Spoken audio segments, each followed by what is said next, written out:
Então, bom dia, professora Samantha.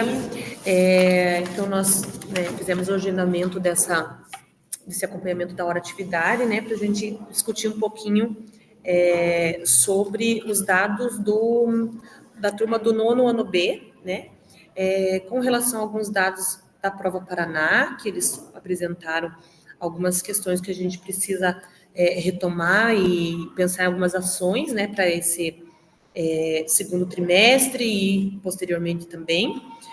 E também os dados do simulado CAED, que foi também uma ferramenta que nos deu alguns dados ali em que da turma se encontram 13, em defasagem no componente de matemática e recomposição da matemática, que são os componentes que você vem trabalhando com eles.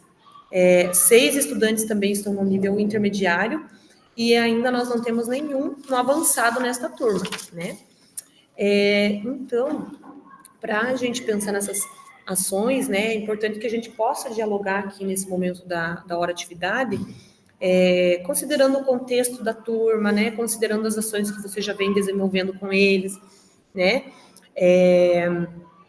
algumas ações aqui coletivas que a gente pode fazer também enquanto escola, porque embora o trabalho da recomposição ele seja mais direcionado para matemática e língua portuguesa, são componentes que os demais professores também eles podem auxiliar, porque os outros componentes também têm práticas que podem auxiliar essa turma em específico no avanço da aprendizagem. Então, para a gente começar, eu vou fazer algumas perguntas aqui e você fique à vontade para ir responder. Então, professora, quais suas percepções, de um modo geral, assim, da turma, no que se refere à aprendizagem, da turma do nono ano B, e quais as potencialidades e fragilidades desses estudantes que você tem percebido? Então, nono B é uma turma que eu conheci esse ano, então demorou um período para que eu entendesse em qual nível eles estavam. É uma turma muito produtiva, digamos que mais de 50% tem um grande potencial. Nós temos poucos casos de alunos que tenham dificuldades de aprendizagem, então todos eles têm um potencial. A fragilidade ali é a questão da frequência, que a gente tem trabalhado e deu uma melhoradinha. Nós temos alunos que às vezes faltam um pouquinho além do que deveriam, mas são bons quando eles produzem bem. E a dificuldade que nós temos é a questão de ter uma aluna gestante, de ter que encaminhar trabalhos, e daí na matemática e na recomposição, se a gente não estiver explicando e exercitando, essa é a dificuldade. Não tem como, a gente até manda atividade, até encaminha vídeo com explicação, mas não tem como... Tem ação direta, Exatamente. Porque a gente precisa explicar o conteúdo e o aluno precisa praticar. Na matemática é assim. Então, além da prática tradicional, a gente usa as metodologias ativas, interação entre pares, só que daí, quando o aluno está, no caso dessa nossa aluna que está de licença maternidade, a gente não tem o que fazer. Então, nós focamos no restante da turma. E com ela, a gente consegue fazer o básico. Como você se sente em relação ao trabalho com essa turma? E eu gostaria também que você contasse um pouquinho sobre como tem sido a experiência da docência compartilhada lá na turma do nono ano B. Então, eu me sinto bem privilegiada de estar com essa turma, porque é uma turma muito boa mesmo. Assim, de todas as turmas que eu tenho esse ano, a melhor turma é uma turma engajada. Embora seja uma turma dividida em grupos, assim, eles não se misturam muito, Nós temos ali uns 4 grupos dentro ali, que não é fácil fazer com que eles se misturem, mas é uma turma bem engajada com a aprendizagem. E, baseado nisso, a docência compartilhada, a gente trabalha no formato da turma. A gente não força com que eles se misturem. Então, a gente faz bastante trabalho em grupos, em equipes. Às vezes, a gente tenta forçar uma mesclagem desses grupos ali de interação, sem causar desconforto para eles. né? Porque a idade, a adolescência ali é complicado, não dá para forçar uma situação, isso vai atrapalhar a aprendizagem. E a docência compartilhada, ela é um desafio, uma novidade para mim. Como eu sou da matemática, como eu não fiz o tradicional magistério, quem trabalha no município já é acostumado com docência compartilhada, então para mim foi uma novidade. Ela veio depois que a gente já estava trabalhando com o trabalho andando. Aí, no início, foi mais difícil para a gente alinhar. A gente foi meio que levando como dava. Agora, a gente já consegue alinhar, a gente não consegue a mesma hora de atividade, mas a gente consegue, por WhatsApp, alinhar, planejar, e ele, na sala, durante o trabalho, a gente vai se replanejando. A diferença do perfil do professor é um desafio. O nosso perfil ali, o docente que trabalha comigo, assim, tem um perfil bem diferente do meu. Então, no começo, causou uma estranheza, mas, aos poucos, e das formações que a gente faz parte, a gente conseguiu meio que somar. Então, o que acontece? Por exemplo, esse docente, ele sabe explicar, mas de uma maneira assim muito mais didática, seria para um nível mais avançado. Então, o que a gente faz? Ele explica para mim, e baseado na explicação que eu já teria, eu acabo formando uns 3 métodos de explicação e faço uma explicação geral. E nós nos dividimos para explicar em grupos. Uma hora ele explica para um grupo, eu para o outro, depois a gente troca. Para que os alunos também tenham 2 ou 3 tipos de explicação diferentes. Então, teve uma estranheza inicial, mas a gente consegue ver pontos fortes e fracos em nós dois. Então, a gente conseguiu alinhar isso. Ele é muito bom por elaborar atividades.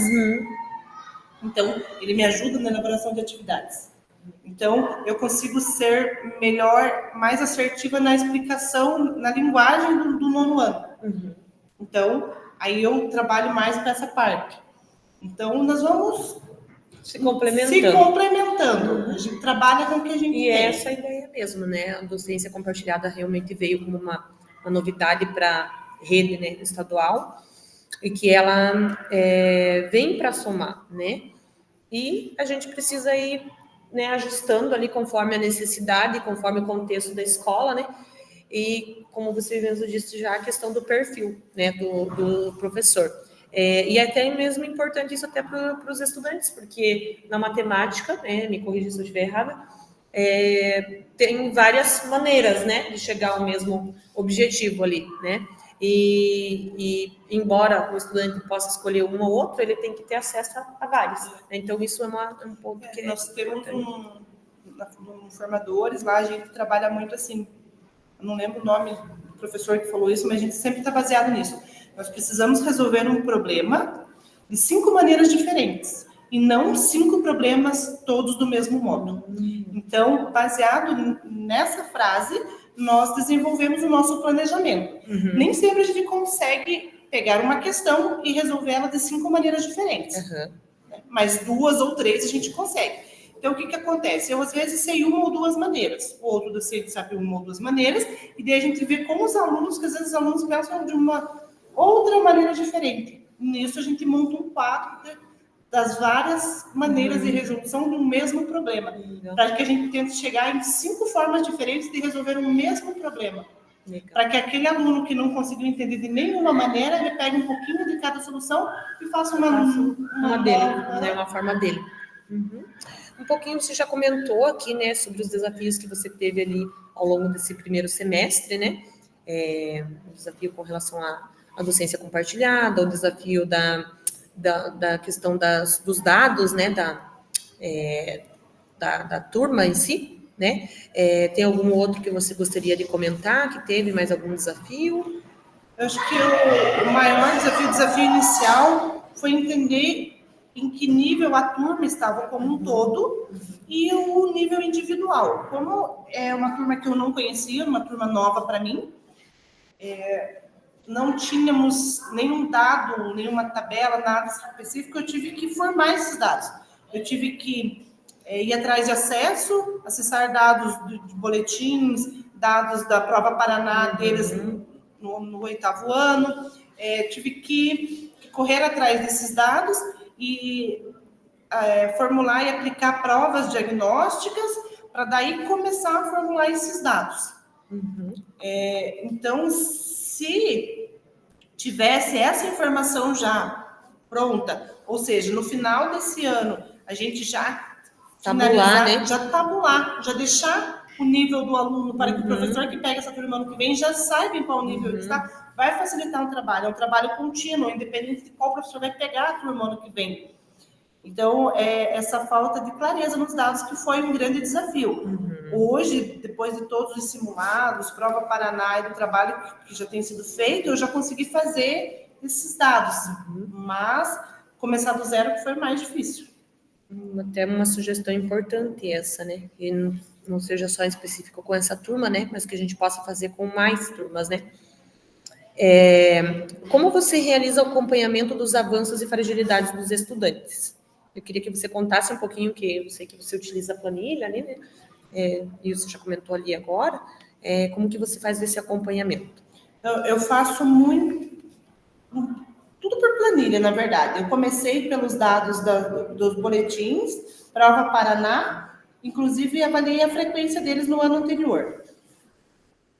Aí, simulados pequenos, às vezes com uma ou duas questões bem estratégicas de interpretação e coisas básicas,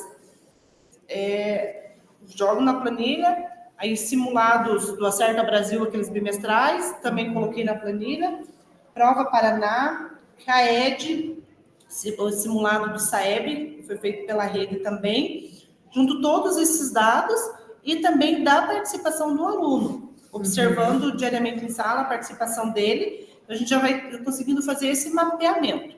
E vou separando eles por um nível ali do qual eu preciso trabalhar, sem separar em muitos níveis, digamos, de 1 a 10 vai ficar muito complicado. Então, eu separo ali mais ou menos com uns 4 níveis a turma. Inclusive, eu estou montando com eles uma tabela de acompanhamento desses níveis. Eu chamei de a Corrida Maluca do SAEB, baseado no desenho da Corrida Maluca. Cada um escolheu um carrinho relacionado à Corrida Maluca. E a gente colocou eles nos níveis que estão, com o objetivo de eles irem avançando, né? E mudando de nível a cada quinzena. Cada quinzena eles têm que mudar de nível e não podem voltar um nível para trás. Perfeito. Aí, assim, quais ações que, né, considerando todo esse contexto, né, das aprendizagens deles, né, que embora eles sejam produtivos, isso é um ponto importante, né? Nós temos o desafio da questão da infrequência, né, de alguns estudantes. Essa questão da aluna gestante também é um desafio também para a gente encaminhar, né? Atividade não é a mesma coisa, né? Estar ali diretamente com o professor. E também nós temos um ponto que, né, essa turma, ela está no 9º ano, né? A maior parte ali não tem questão de reprovação. Eles passaram pelo processo da pandemia, que era um ponto do lado do ensino fundamental, e que isso impacta até hoje, né? Então, embora tenha a questão de serem produtivos, nós temos a defasagem com relação em alguns pontos da aprendizagem, né? Que é para isso que a recomposição vem. Então, considerando todos esses pontos, eu gostaria de ouvir assim, alguma ação que você sugira, que você já vem implementando, ou que você sugira para a gente desenvolver agora nesse trimestre que já está acontecendo e no próximo. Então, primeiro a gente precisa identificar as lacunas. Agora, como o trabalho já está em andamento, a gente já consegue identificar as lacunas. O material que vem da rede, da recomposição, ele é excelente, porque já foi feito esse mapeamento de onde estão essas lacunas principais. Então, a gente começa por essas lacunas principais. Daí, individualmente, cada aluno apresenta a sua dificuldade. O que eu e o docente 2 fazemos? Nós separamos por dificuldades ali. Tem uns que tem aquela lacuna padrão que já foi identificada pela rede para a gente trabalhar, e tem uns que a gente precisa voltar um pouco mais atrás. Retomada, né? É uma retomada. Então, às vezes, a gente está ali num assunto que precisa de potenciação e o aluno não está conseguindo fazer. Então, a gente vai voltando para ver onde estava o problema. E daí, a gente foca naquele problema ali e vai retomando para tentar nivelar a turma, para que a turma avance de maneira igual. Isso. Aqui a gente já vem colocando, né? Então, aqui eram alguns combinados com você. Eu até coloquei aqui uma questão, né, de como que a equipe pedagógica pode apoiar o seu trabalho com essa turma, se você tem alguma sugestão ou algum ponto que você gostaria de destacar, né? Eu acho que um ponto importante que você já colocou é a tabulação dos dados até no final do ano, né? Para o próximo ano letivo, digamos, né? Eu acho assim, que é uma coisa que tem que ter para todas as turmas. Que esse ano os professores que estejam trabalhando já deixem esses dados no final do ano. Já deixem esses dados no final do ano para que no estudo e planejamento do ano seguinte, os professores que pegarem a turma, eles já recebam esses dados, assim. Daí faz uma avaliação diagnóstica e já complementa ali com esses dados, né? Você pega uma relação daquela turma que já mostra ali mais ou menos quem está no nível intermediário, avançado, ou defasagem, quem é de sala de recurso, quem tem que ter não tem laudo, assim, mas precisa de um olhar mais cuidadoso. Aí você já recebe essas informações e já consegue partir daí. Você não precisa perder um tempo até você descobrir todas essas informações. Perfeito. Eu anotei aqui. Então, agora, para a gente ir encerrando, são algumas ações que a gente pode desenvolver, né, ao longo desse restinho de trimestre que a gente tem e ao longo do outro trimestre também. Eu já anotei aqui algumas das quais a gente já vem desenvolvendo aqui enquanto escola, né, no geral, que a gente iniciou agora há pouco tempo, a prática integrada, né, entre os demais professores dos outros componentes, que com o trabalho dos escritores é algo que vem para colaborar com o trabalho de vocês da matemática e também da língua portuguesa, né? Outra ação que eu sei que vocês já vêm fazendo também, que você já citou aqui, é a questão da organização por níveis de aprendizagem, né? Por meio dessa docência compartilhada. Então, é um ponto que eu acho que já vem dando certo. E vocês já têm feito, né, de uma forma bem interessante, fazendo uso da metodologia ativa também, né, nas suas aulas. Tem um ponto que você citou para mim também anteriormente, que eu gostaria que você falasse ali, da questão da gincana, né, que você vem fazendo, vai estar preparando lá para ir fazendo com eles. Eu acho que é um ponto que também pode ser um combinado para dar continuidade.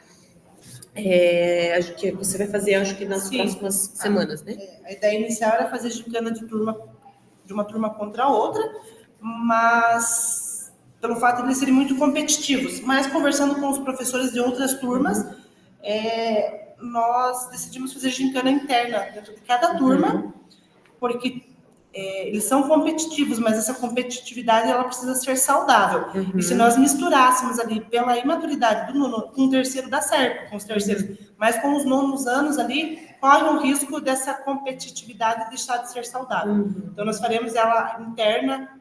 Nesse momento dá para fazer interna. Vamos, momento, né, trabalhando essa questão também com eles, né? Quem sabe numa outra oportunidade dê certo até o final do ano da gente fazer, né? Ou até mesmo misturar as turmas, sim, né? Não ser entre turmas, mas ser grupos mesclados, né? Isso, nós pensamos nessa possibilidade também. Mas mais adiante dá para pensar. E também eu acho que um ponto, né, que a gente sabe que ali dentro da turma é a questão, também tem estudantes da sala de recurso. Eu acho que é um ponto que também dá para fortalecer o diálogo ali com a professora, né, professor do atendimento educacional especializado, né? Nós temos um desafio de que você só trabalha no período da manhã e ele na tarde, mas algo que a gente também pode pensar ali para fortalecer o trabalho de vocês. De repente, alinhar uma hora de atividade, ao invés de manhã, que eu cumpra à tarde, para que eu possa ter um contato com o professor. Ou vice-versa, né? Porque daí ele pode também vir de manhã, e a conversando e alinhando com ele, se é possível, ele de manhã, que ele já consegue atender mais professores também, né? Mas eu acho que seria isso. Então, eu agradeço, né, professora, se tem mais alguma coisa que eu gostaria de citar. Eu acho que nesse momento, os principais pontos a gente já...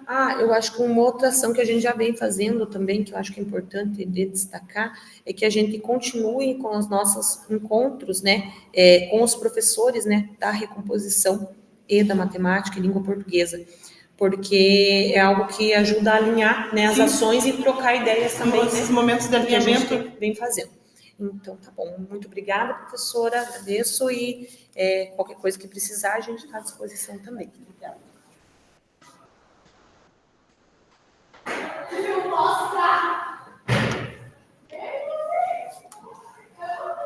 Certo? Onde que a gente... Aqui.